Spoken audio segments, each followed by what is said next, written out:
If you've been hammering out missions and have ranked up to level 30 in the division, it's about time you head to the Dark Zone for more of a challenge and much better loot. Once you're level 30, the fastest way to gear up is to find a group and establish a route in Dark Zones 1 and 2. Like we said in our first video, squad up and farm groups of enemies patrolling the streets and at established locations.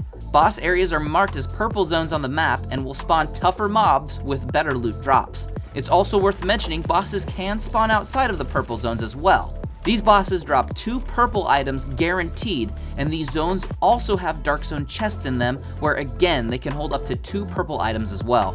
With 4 people clearing these areas, even with suboptimal gear when starting out, you should be able to keep moving at a solid pace.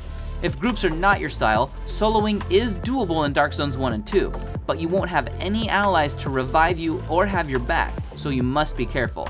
If you're interested in a solo Dark Zone guide, let us know in the comments.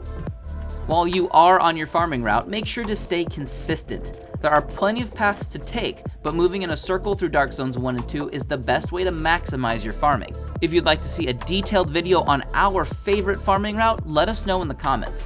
While on farming runs, take note of the 4 types of chests in Dark Zones 1 and 2. Small green chests that have green items in them, large green chests that typically have blue items in them, Dark Zone chests that typically have blue items in them, these require a rank 30 in the Dark Zone to open, and boss chests that contain purple quality items which can be found in the vicinity of the boss area, and they also require a Dark Zone key to open. If you're not sure how to acquire Dark Zone keys, that's easy. You'll have a random chance to pick them up once you've killed off high-ranking enemies, or you can pick them up off of other dead players, whether you've gone rogue to kill someone for their keys, or if you've hunted down a rogue who has keys. Once you're level 30, hopefully you've upgraded your base of operations so you have max contaminated item slots, which can go as high as 9. Make sure as you run around picking items up that you don't overfill on vanity items that can take up critical contaminated slots for extraction. As for DZ credits, DZ keys, and Phoenix credits, all of these are carried out of the Dark Zone and do not need to be extracted.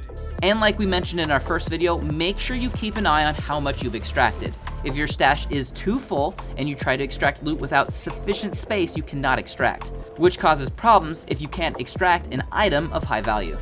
One other important note to consider is something we've been seeing a lot of at higher ranks. When you find something good, such as a high piece of gear, avoid saying too much out loud or in chat. Make your way to extraction as soon as possible and get your loot out.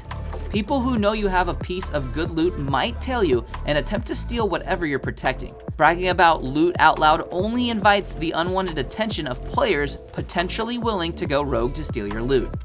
Still looking for more? Want that solo guide or our Dark Zone route? Be sure to leave us a comment down below on what you'd like to see next in the division. I've been Andrew from Curse, saying thanks for watching and enjoy the game.